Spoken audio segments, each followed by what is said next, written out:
La naturaleza de las cosas es un poema escrito en algún momento del siglo I a.C. por el poeta y filósofo romano Tito Lucrecio, quien era seguidor de la escuela iniciada por el filósofo griego Epicuro. El objetivo de Lucrecio era mostrar a un joven llamado Memio, a través de la filosofía epicúrea, una ilustración del mundo, del movimiento, de los astros, de las almas, de las enfermedades, el amor y en general de nuestra existencia humana y universal. ¿Qué? ¿Es posible que un poema hable de todo eso?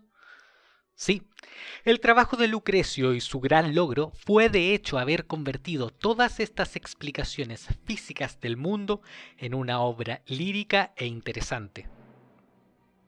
Por supuesto, muchas de las traducciones que existen hoy de esta obra han dejado de lado la métrica del texto original para concentrarse en la traducción fidedigna del mensaje. Esto es importante porque, lamentablemente, no tenemos a Lucrecio ni a ningún romano antiguo para saber exactamente qué querían decir ciertas palabras del latín. Por lo tanto, el trabajo que han tenido que hacer de reconstrucción ha sido muy importante. Levantemos nuestros brazos, saludemos a los traductores de la historia. Como sea, lo importante es mantener el mensaje. Pero, ¿cuál es el mensaje? Es un mensaje que viene a contarnos sobre átomos y vacío. Pero lo primero es entender el contexto de lo escrito por Lucrecio. Es necesario que nos remontemos en el tiempo. Un poco, tal vez, hasta la Grecia de la antigüedad, esa que tendemos a imaginar cuando pensamos en el Partenón. Es allí donde comienza la historia del pensamiento occidental. Es allí donde los primeros filósofos, físicos, matemáticos y poetas comienzan a hacer interesantes hallazgos del mundo, sentando las bases, o si se quiere, desmalezando el terreno para todos los que vendrán después puedan seguir construyendo nuestra historia, la historia de la humanidad. En Grecia apareció un hombre llamado Sócrates. Este señor muy sabio, con su toga y su barba, es considerado el padre de la filosofía. Pero antes de Sócrates hubieron muchos más que ya estaban planteando preguntas importantes sobre los más diversos temas y obtenían respuestas utilizando diversos métodos basados en la razón y en la contemplación de lo que reciben nuestros sentidos. A estos filósofos se les conoce como presocráticos. Bueno, eso es discutible, pero como ese es el consenso por ahora, vamos a dejarlo así. Si ustedes quieren, pueden averiguar más sobre eso en la maravillosa máquina del Internet. En esos años en que no existían muchas cosas que hacer y las entretenciones eran ir a la guerra o al teatro, los pensadores elucubraban sobre el origen del mundo. La moda entonces era creer en mitos, en dioses y sus intrigas que por sus acciones voluntarias o accidentales conformaron la tierra, el mar, el cielo, la humanidad y bueno, cualquier cosa porque así son los dioses y en realidad pueden hacer lo que quieran. De ahí que sean dioses. La mayoría de los mitos y leyendas de aquella época brillan hasta ahora por su inventiva, por la imaginación, por esta capacidad de darle a los dioses características humanas de envidia, celos. Pero estos pensadores que hemos etiquetado de presocráticos no estaban muy conformes con esas respuestas, o al menos las consideraban como una entretención. Pues lo cierto es que si existen estos dioses, ¿dónde están? de qué manera nuestra vida se ve afectada por ellos. Entonces se pusieron a pensar otras soluciones a las preguntas de nuestro mundo que no entraran en el vórtice mitológico. Algunos concluían que el origen de la vida y la materia era el fuego, otros el agua, el aire, otros el vino. No estoy tan seguro de eso, pero no lo dudaría con vehemencia. Los griegos de la antigüedad eran bastante especiales. Tenían ciertos gustos por los banquetes, los discursos, los jóvenes, etc. Entre ellos apareció un señor muy interesante también llamado Demócrito. Este filósofo consideraba que el mundo estaba compuesto de pequeñas semillas de distinto tamaño y forma, asimismo indivisibles, infinitas y eternas. A estas semillas las denominó átomos. Átomos, como los de la bomba atómica. Bueno, algo parecido. Vino Sócrates y su discípulo Platón, quienes no tenían una visión tan materialista de la existencia, por lo tanto, sus aproximaciones a la realidad, en especial en el caso de Platón, eran más idealistas. Pero aquí no nos detendremos. Tal vez volvamos a esto en otra ocasión. Luego, Platón instruyó a otro importante filósofo quien vendría a cambiar todo una vez más en la historia del pensamiento.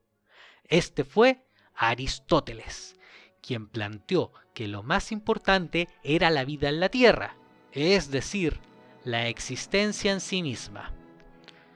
Aristóteles no desestimó lo enseñado por su maestro Platón, pero sí desafió el idealismo y las abstracciones de su tutor para concentrarse en aspectos más concretos de la filosofía. Por eso Aristóteles se interesó en la naturaleza, en las relaciones humanas, la política y otros menjunjes. Así pueden ver una representación de este enfrentamiento de ideas en una reconocida pintura de Rafael, llamada La Academia de Platón. Es muy probable que ya la hayan visto si es que no la conocen, porque es de esas imágenes que siempre se ponen cuando hay que hablar de filosofía. Siempre. Es así. Con Aristóteles entonces las cosas cambian de verdad. La cuestión se pone seria. Ok, vamos ahora a vivir de acuerdo a la búsqueda de la felicidad. Pero ¿cómo? ¿Cómo buscar la felicidad? Algunos creían que la felicidad dependía de nuestros pensamientos, de nuestras riquezas, de nuestro conocimiento, de nuestras virtudes o de nuestras carencias. Así entonces, y aquí tendrán que perdonarme todos los historiadores de la filosofía, o historiadores en general para el caso, pues se fueron estructurando las 4 principales escuelas de pensamiento que se disputaron los fans de la filosofía en la antigua Grecia y luego en el Imperio Romano. Estas 4 escuelas son los estoicos, los escépticos, los cínicos y los que hoy nos convocan, los epicúreos.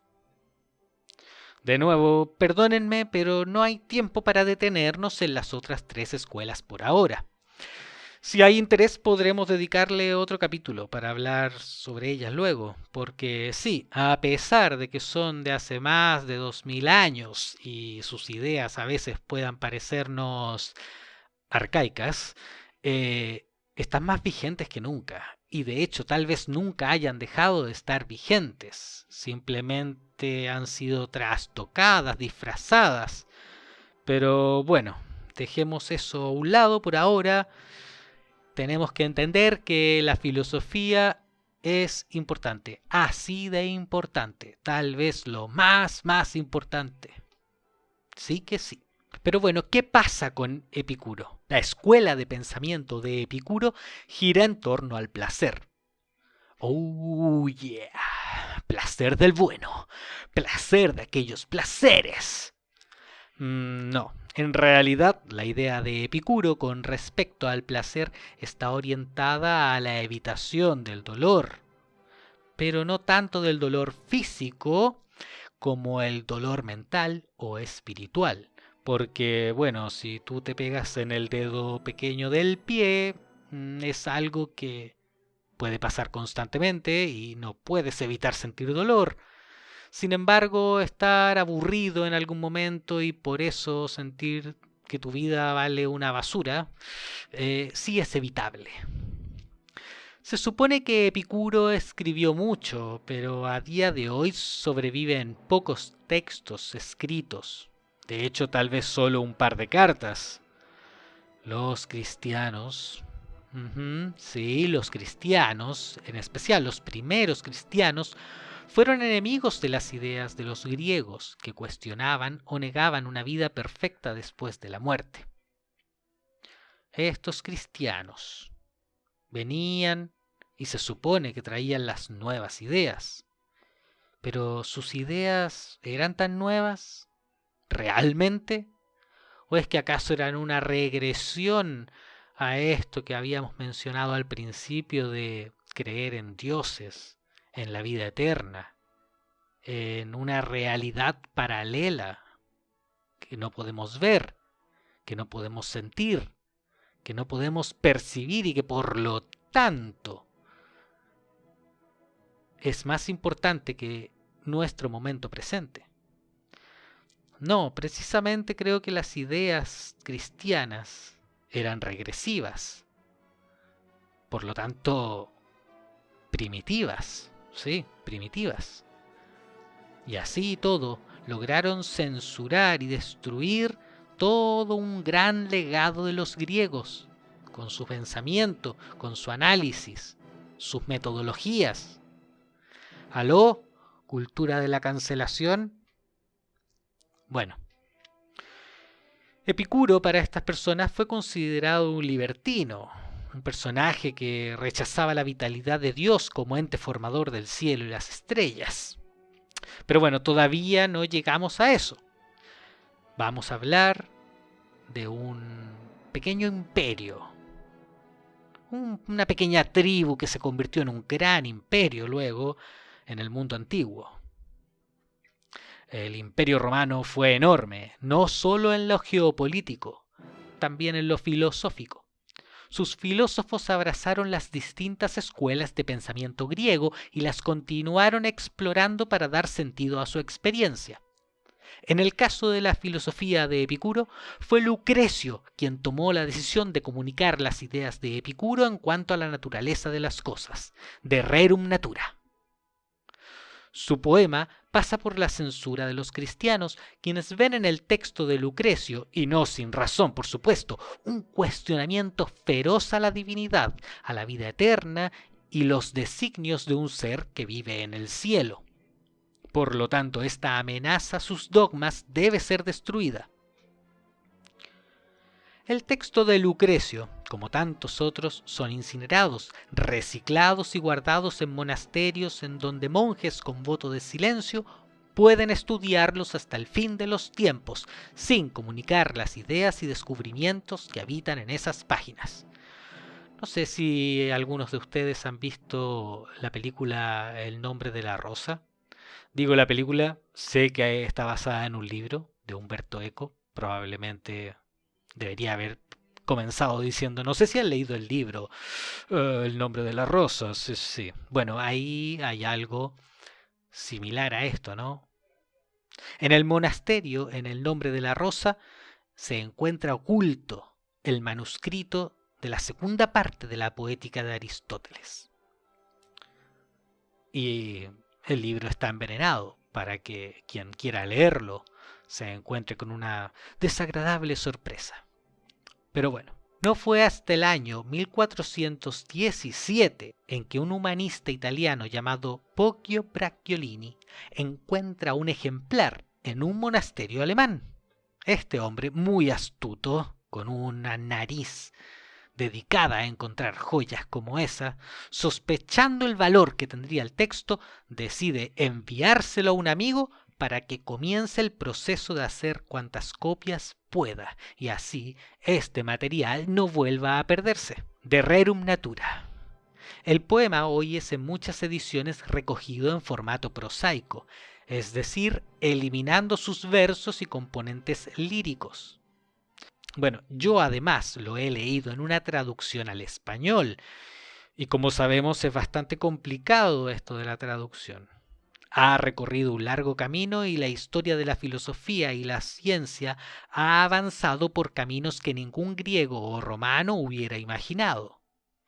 Sin embargo, a pesar de lo antiguo y lo intuitivo que es el texto de Lucrecio, sus palabras e ideas resonaron con tanta fuerza que hasta el día de hoy podemos sentir la verdad tras sus palabras. ¿Qué? ¿Qué dijo? Sí, he dicho la verdad, pues la verdad existe, a pesar de las rimbombantes declaraciones que hacen algunos que desean cometer suicidio intelectual, renunciando a la capacidad de pensar y de buscar sentido, aceptando las premisas de que somos seres incapaces de escapar de nuestra prisión cognitiva, social, racial o económica. La verdad está allí, en algún lugar, y se encuentra aquí en los 6 libros que Lucrecio escribió hace más de 2000 años en su formato de poema, y que a pesar de muchas de sus premisas no resultaron del todo ciertas o no tienen el sentido que deberían tener hoy. Otras, como la ausencia de los dioses en las actividades humanas, siguen vigentes como un argumento concreto. De más está decir los átomos. Tal vez la imagen que Lucrecio tenía de los átomos no es exacta, y por supuesto nunca pudo ver uno o saber cómo era que se unían. Sin embargo, la ciencia moderna vino luego a reconocer que esos átomos sí componen la totalidad de la materia, que son indivisibles, infinitos e indestructibles. Entonces, resumen: Demócrito, Aristóteles, Epicuro, Lucrecio. Tenemos una línea de pensamiento ligada a la vida concreta en la Tierra, a investigar la naturaleza, lo que nos rodea. ¿Pero para qué? Bueno, para 2 cosas importantes. 1, evitar el miedo, y con eso permitirnos acceder a la felicidad, a la tranquilidad de saber que no existen castigos eternos, que estamos aquí y que lo que tenemos es el presente. Pero bueno, ¿por qué debería importarnos un libro escrito hace más de 2000 años y que presenta un montón de ideas añejas sobre el mundo? Eso es lo que están pensando ahora algunos de ustedes. La respuesta es que, si bien las observaciones de Lucrecio y por lo tanto del pensamiento epicúreo en general puedan estar erradas o pasadas de moda, el valor del texto estriba en su capacidad de utilizar nuestros métodos de sobrevivencia, es decir, nuestra razón y nuestros sentidos, para llegar a conclusiones que nos permitan acceder a un mundo real, como ya dije, un mundo concreto, en el cual podemos vivir aceptando que somos parte de todo esto que vemos, que estamos hechos de la misma materia. Por lo tanto, tal vez nunca lleguemos a comprenderlo todo, pero eso no nos tiene que detener a intentarlo. El objetivo de Lucrecio, y tal vez por eso el libro comienza con una invocación a la diosa Venus, es hacernos comprender las enseñanzas de Epicuro sobre el placer, que consiste en llevar una vida sin tormentos innecesarios, físicos, espirituales o psicológicos, comprendiendo que no existe más fuerza interviniendo en la realidad y por ello somos responsables de conocer y comprender lo que nos rodea para nuestra tranquilidad. Pero no quiero hablar solamente yo, le pasaré ahora el micrófono a Lucrecio, para que nos explique con sus palabras aquello que descubrió hace más de 2000 años observando la realidad. He aquí el fragmento 330 del libro 5. Según creo, se encuentra la totalidad en su juventud, y es reciente la naturaleza del mundo, y no ha comenzado hace tiempo. Por ello, todavía ahora ciertas artes se perfeccionan, todavía ahora están creciendo. Mucho se ha añadido ahora a los navíos. Hace poco han sacado los músicos armoniosas melodías. En fin, esta naturaleza y explicación de las cosas se ha hallado recientemente, y entre los primeros se me ha hallado ahora a mí mismo el primero que puede verterla en la lengua paterna. Mas si acaso crees que todas estas mismas cosas han existido antes, pero que las razas de hombres perecieron en fuego ardiente, o que se derrumbaron las urbes en una gran conmoción del mundo, o que a causa de lluvias continuas se desbordaron por las tierras ríos arrebatadores e inundaron las ciudades, de cualquier modo tanto más necesario es que admitas vencido que habrá también muerte de las tierras y el cielo. Pues cuando las cosas eran atacadas por tan grandes enfermedades y tan grandes peligros, si entonces una causa más grave hubiese caído sobre ellas, habrían mostrado ampliamente destrucción y grandes ruinas. Y no por otra razón nos parece que somos mortales, sino es porque entre nosotros enfermamos de las mismas dolencias que aquellos a quienes la naturaleza ha apartado de la vida. Como pueden ver, las palabras de Lucrecio son contundentes en cuanto a comprender que todo está hecho de la misma materia y que todo tiene un principio y un final, excepto por supuesto las semillas.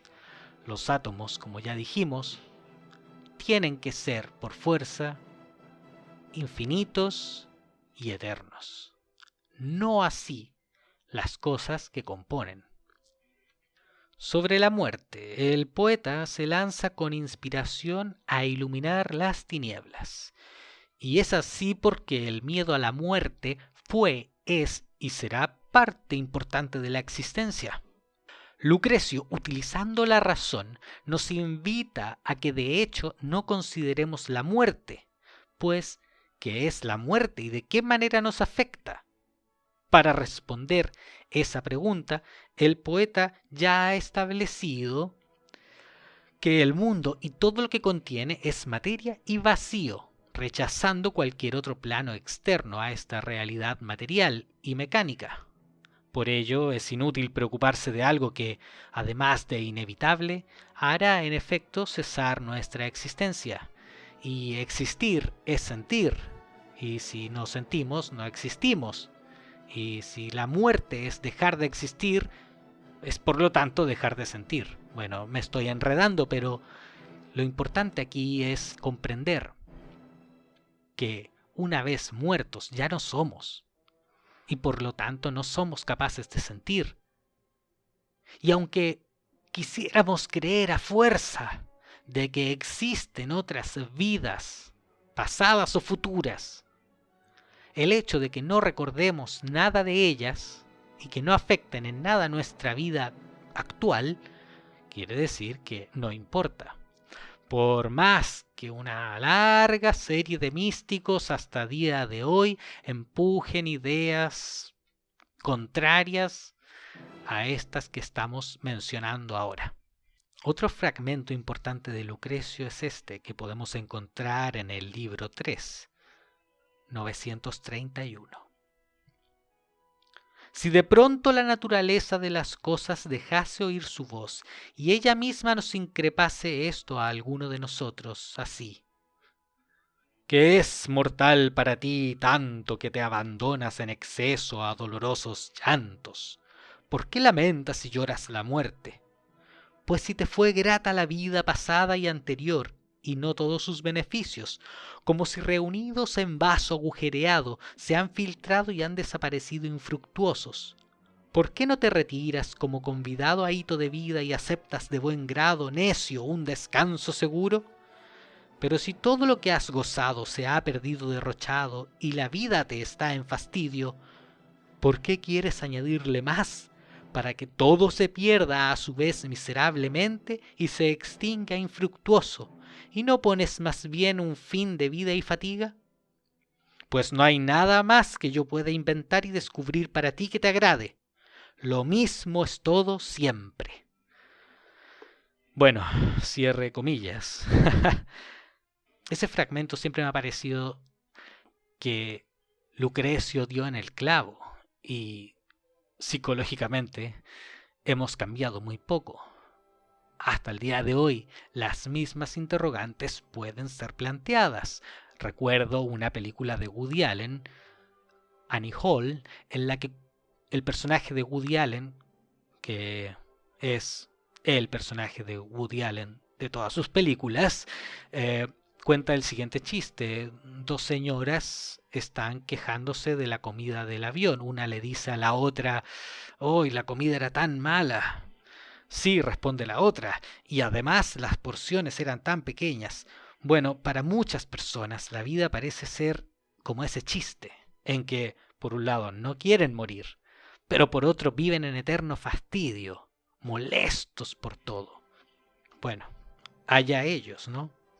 Ya Lucrecio había apuntado bien sus dardos para comprender cómo funciona la mente humana y por qué existe este miedo a la muerte, que a mí, por lo menos como lo veo ahora, parece irracional.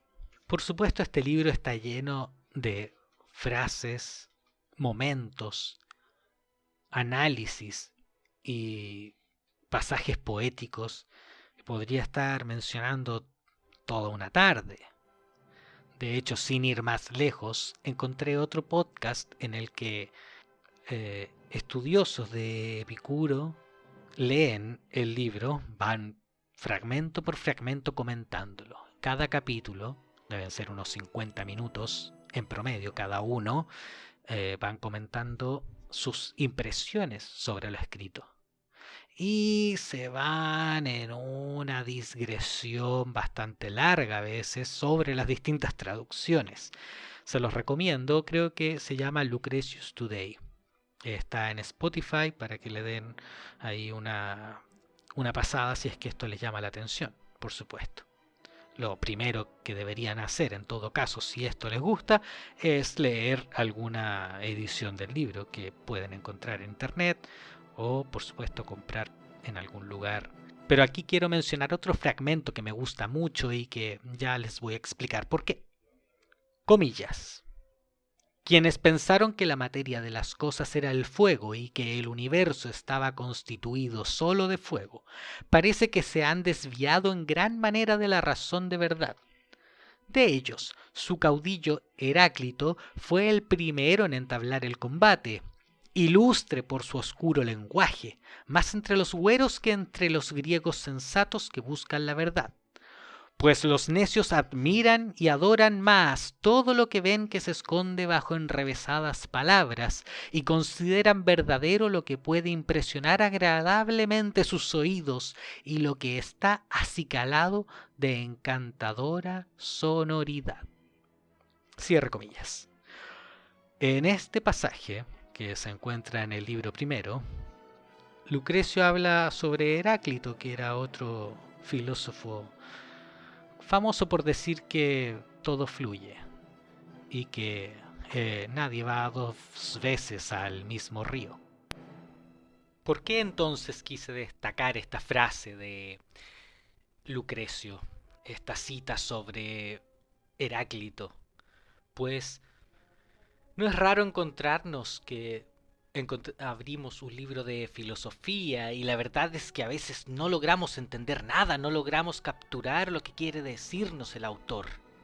¿Por qué? Pues intelectualmente hay desde tiempos antiguos, como ya lo dice Lucrecio, este afán por ser críptico, este afán por ser oscuro. Estoy pensando principalmente en autores como Heidegger, Foucault, Lacan, etcétera. Al leer el libro, no dejaba de parar después de cada párrafo, masticando con placer cada idea, observando el mundo a la manera en la que podían verlo las antiguas civilizaciones. Es que es impresionante. Es difícil que yo logre transmitir lo que se siente al leer algo escrito hace tanto tiempo y que hace tanto sentido.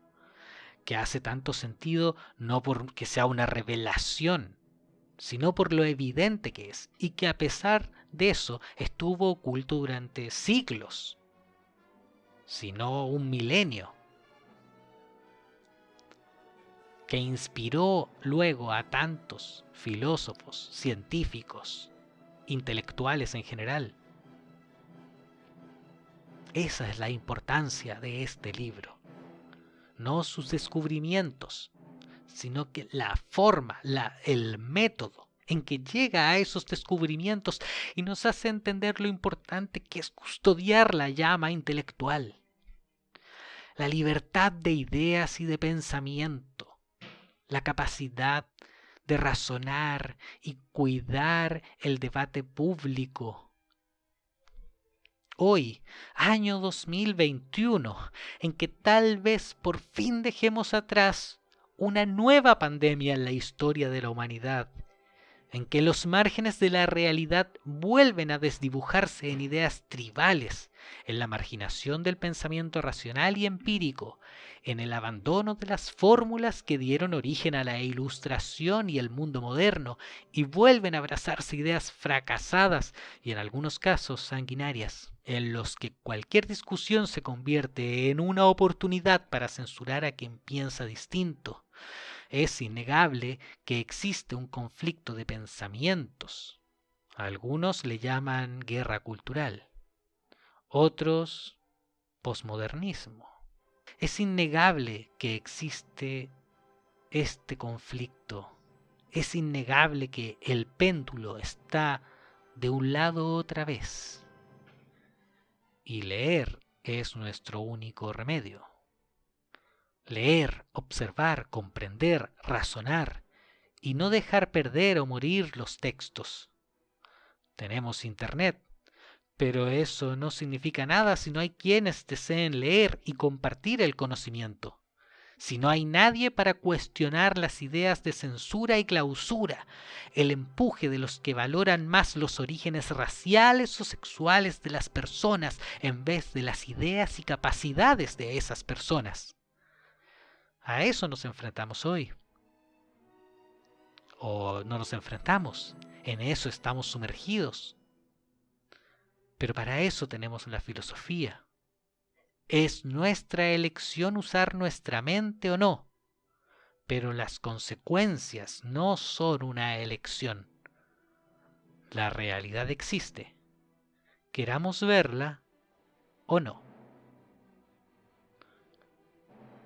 Decidí leer La naturaleza de las cosas por un podcast llamado Context, del historiador Brad Harris. Está en inglés y los invito a escucharlo libremente en Spotify. La motivación de haber escuchado eso me llevó a leer el libro. Y está, a su vez, Brad Harris inspirado en otro libro que se llama The Swerve, que tradujeron como El Giro, en el que se cuenta la historia de la recuperación del texto de Lucrecio. Una historia apasionante, sin duda, y quisiera quedarme con la sensación de que estamos todos poniendo nuestro grano de arena para hacer que este sea un mejor lugar. Este mundo concreto que tenemos entre las manos, que podemos sentir, palpar,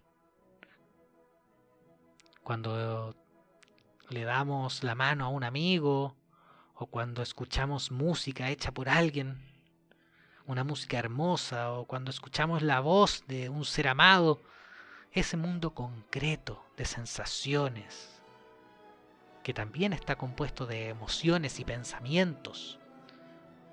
Ese mundo es el que nos tiene que interesar, el que tenemos que cuidar, para que ojalá los textos, los descubrimientos importantes, no tengan que esperar otros 1000 años para ser vueltos a encontrar. Quiero darle las gracias a los que me han escuchado y espero que nos veamos en un próximo capítulo en El Péndulo. Soy Aldo Espejo y hasta la próxima.